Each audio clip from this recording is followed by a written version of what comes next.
Kembali bersama kami di Prime Time News. Saya kembali kepada Pak Roni. Pak Roni, kalau kita berbicara mengenai jangka panjang ke depan sekarang, sebetulnya seberapa besar sih dampak positif sinergitas antara Kementan dengan Polri, lalu kemudian dengan petani lokal, supaya kemudian ke depannya juga sinergitas ini bisa terus berjalan, Pak Roni? Ya, ini pertanyaan yang menarik. Saya sekarang merasa Polri itu adalah sahabat saya dan seperti keluarga saya. Mungkin dicontohkan oleh Bapak Mentan dengan Bapak Kapolri. Artinya, kalau hal ini bisa kita bersama-sama terus di lapangan. Tadi kalau di ekosistem saya lebih bilang tuh environment secara keseluruhan ya. Sebenarnya petani-petani lokal kita, petani secara umum itu pasti akan mau melaksanakan kegiatan budidaya. Pertama aman, yang kedua pasar jelas. Udah. Kalau masalah teknis, masalah teknologi dan segala macamnya itu kan sambil berjalan itu pasti ada pembinaan di sana. Nah dengan ada teman-teman Polri, mungkin di lapangan itu Babin Kamtipmas ya, Pak Bolo ya. Nah ini bersama-sama dengan penyuluh kita. Jadi petani itu merasakan, oh ternyata kita bisa berbudidaya dengan sangat efisien, efektif. Kita punya rasa aman, punya rasa kepastian terhadap harga, punya rasa kepastian terhadap pasar. Nah sebenarnya trigger ini dengan arahan dari Bapak Menteri Pertanian yang selalu mengingatkan kita, gitu, sebenarnya menumbuhkan rasa maunya masyarakat itu. Karena kita pahami juga, nggak mungkin sumber daya semuanya kita harus sediakan, itu nggak mungkin.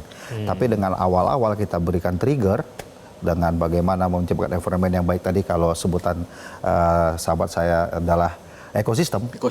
Mereka bilang ini budidaya jagung menguntungkan. Kita bisa melaksanakan budidaya dengan aman.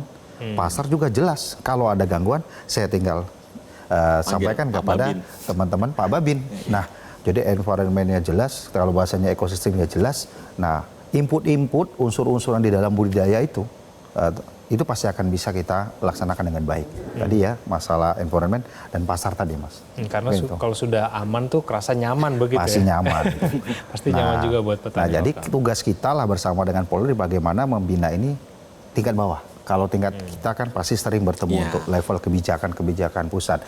Nah, di bawah itu ya tadi saya sebutkan penyuluh, Babinsa sama Babin Kamtipmas. Nah ini harus mesra. Nah mungkin nanti di tingkat kecamatan ada Koramil, ada Kapolsek, ada Balai Penyuluh Pertanian, ya, perwakilan dari kecamatan-kecamatan itu. Nah ini benar. Tadi ditambah dengan koperasi-koperasi tadi. Mungkin ada koperasi Merah Putih. Itu kan sebagai penyedia modal awal itu penting. Sehingga kadang-kadang mereka kesulitan di modal awal. Nah mudah-mudahan dengan kolaborasi ini, saya kira apa yang dicita-citakan oleh Pak Presiden kita, swasembada pangan khususnya untuk jagung dalam hal ini ya, dengan dorongan Pak Mentan yang Pak Menteri Pertanian yang semangatnya luar biasa, di hari libur kita harus bekerja terus, ya ternyata ini menjadikan semangat kita bersama, Mas. Dan kita yakin secara angka-angka sampai hari ini kita sudah bisa dapat 9,4 juta ton. Gitu. Iya, tentang tadi disinggung juga mengenai teknologi ya, Pak Roni ya, ini terkait dengan teknologi yang digunakan ini untuk kegiatan panen raya kuartal 2, total luas lahannya mencapai 344.000 hektar kurang lebih ya, 344.000 hektar. Dengan hasil 2,5 juta ton jagung. Nah ini ada teknologi yang diberikan juga kepada petani lokal? Ya, mungkin di Bengkayang itu lebih spesifiknya teman-teman Polri bisa menjawabnya kali ya. Yang pasti di sana kita kolaborasinya jelas. Di sana kita pengolahannya juga menggunakan alsin ya. Lalu di sana pengamatan hamanya, kita di sana juga ada teman-teman dari POPT, ada penyuluh juga bahu-membahu di sana. Lalu bagaimana sistem pengairan di sana, lalu bagaimana mulai cara panennya, kita juga memberikan mesin di sana, lalu ada teman-teman dari perusahaan swasta ya juga itu juga menyediakan dryer, pengeringannya. Jadi hulu sampai hilirnya memang kita berikan juga pemahaman penggunaan alsin modern itu, Mas. Nah, sama beberapa parameter yang membuat kualitas dari jagung tadi unggul gitu.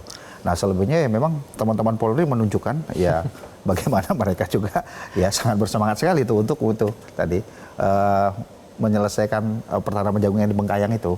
Namun yang bisa ditambahkan Pak Boros secara lebih detail. Pak Boros mau cerita sedikit? Bengkayang memang role model ya, dan mereka juga ada ekspor perdana kan untuk jagung ya, 1.200 ton ya, itu luar biasa. Artinya memang pendekatan utama kita adalah tadi environment, lingkungan atau ekosistem yang mendukung untuk proses swasembada jagung nasional tersebut ya. Dan sebenarnya tidak hanya Bengkayang, NTB juga sama, dia juga ekspor ke Filipina, Gorontalo juga ekspor. Artinya memang target kita adalah semua wilayah itu bisa swasembada pangan.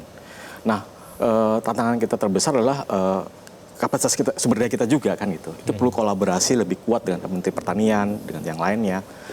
Dan para petani juga harus dilatihkan sebenarnya. Itu paling penting di situ. Selain Asintan yang dimiliki oleh Kementerian Pertanian didorong ke wilayah.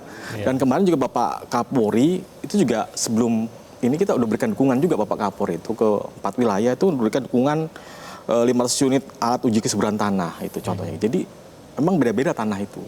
Tanah di Kalimantan ya, kemudian Sulawesi beda-beda. Itu Pak Kapolri dukung itu juga, perlu kirim juga alat pempipil jagung 50 unit, kemudian 100 unit alat pengering, karena memang jagung tantangannya di pengeringan, dan juga alat uji kadar jagung ini yang paling penting gitu. Jadi Kapolri sendiri itu berusaha juga memberikan dukungan seperti juga Kementan dan yang lainnya, tidak hanya penggerak, tapi semampu kita ya maksimal ya, agar semua pihak percaya ini perlu kerja keras, perlu kolaborasi, yang penting perlu pengorbanan gitu. Pengorbanan, karena memang ini target utama Pak di tahun ini ya, untuk jagung ini sendiri. Ya. Gitu. Ya. Nah Pak Boro, ini rencana jangka panjangnya seperti apa dan harapan kedepannya juga seperti apa nih Pak? Baik, memang targetnya kan 1 juta hektar di 2025 ini ya. Dan kita tetap menggerakkan 4 program utama kita ya. Baik pekarangan pangan bergizi yang sedang berjalan, berkolaborasi juga dengan seluruh stakeholder, dan kita menggunakan sumber daya kita sendiri.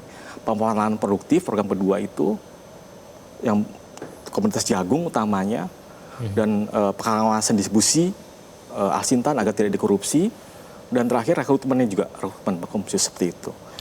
Kita sudah mendorong sejauh ini 400.000 hektar ya untuk tanam jagung, kemudian juga kita memfasilitasi kegiatan panen dan distribusi jagung lebih dari 2 juta ton. Kemudian juga ini menggerakkan 36 Polda, Pak.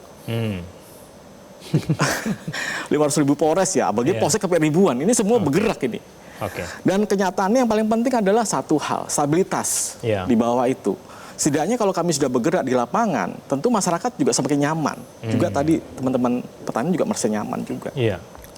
Kunci satu, stabilitas nasional, karena keamanan tetap terkendali dengan baik di lapangan.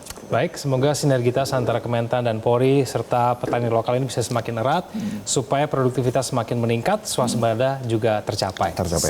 Jelajahi cara baru mendapatkan informasi. Download Metro TV Extend sekarang.